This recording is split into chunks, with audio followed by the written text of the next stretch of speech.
В Ингушетии одобрено 14 инвестпроектов на общую сумму 4 миллиарда 300 миллионов рублей. В приоритете пищевая промышленность, сфера услуг, IT, сельхозпереработка, туризм и гостиничный бизнес. Об этом рассказал глава Ингушетии Махмуд Али Калиматов. В регионе реализуются два масштабных проекта – агрокомбинат Сунжа и птицекомплекс Южный. Они создадут сотни новых рабочих мест и обеспечат Ингушетию качественными продуктами питания, подчеркнул глава.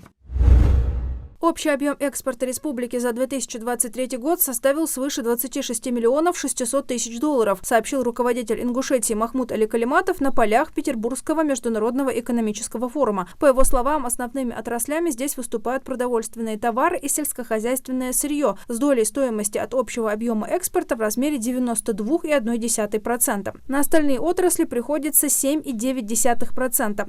Махмуд Али Калиматов отметил, что роста удалось добиться в процессе реализации федерального экспортного стандарта.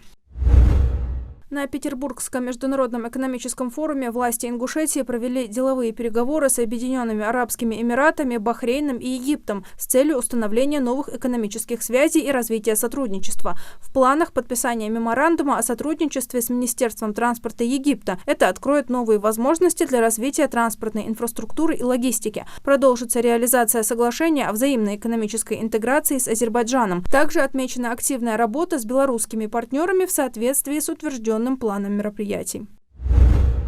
Глава Ингушетии Махмуд Али Калиматов рассказал о масштабных праздничных мероприятиях, приуроченных к столетнему юбилею ингушской государственности. 7 июля в Ингушетии состоится большое праздничное мероприятие, посвященное этой знаменательной дате. Планируется также проведение межрегионального гастрономического фестиваля национальной кухни, фестивалей бейсджампинга «Легенды гор» и «Кинжал», межрегионального велопохода «Таргим-Магаз», республиканских конных скачек и многих других мероприятий. Глава Ингушетии Махмуд Али Калиматов на полях Петербургского международного экономического форума дал интервью, в котором поделился планами республики по развитию логистической инфраструктуры. Власти планируют открытие оптово-логистических центров. Это создаст новые возможности для развития торговли и производства в регионе. Продолжится совместная работа с Чеченской республикой и РЖД по реанимации участка Назрань-Слепцовск-Грозный. Кроме того, в планах достройка участка трассы М-29 Ростов-Баку. Ингушские активисты получили грантовую поддержку на общую сумму 6 миллионов 710 тысяч рублей на конкурсе «Росмолодежь гранты» для НКО Северокавказского федерального округа. Из 63 проектов, представленных на конкурсе, жюри выделили 7 проектов из Ингушетии. Проекты будут реализованы в разных сферах от развития культуры до экологии и социальной работы.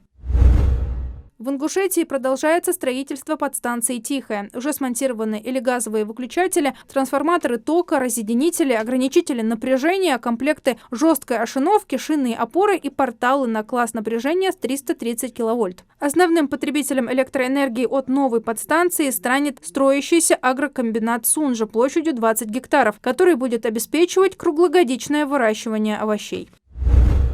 В Ингушетии планируется проведение Северокавказского слета добровольцев «Орион-2024». Мероприятие направлено на подготовку лидеров волонтерских движений СКФО. Организатором форума выступает Танзила Арабханова, получившая грантовую поддержку от Федерального агентства по делам молодежи. Проведение данного слета позволит создать комфортную атмосферу для развития добровольчества на территории СКФО, а также прокачать лидерские и командные качества.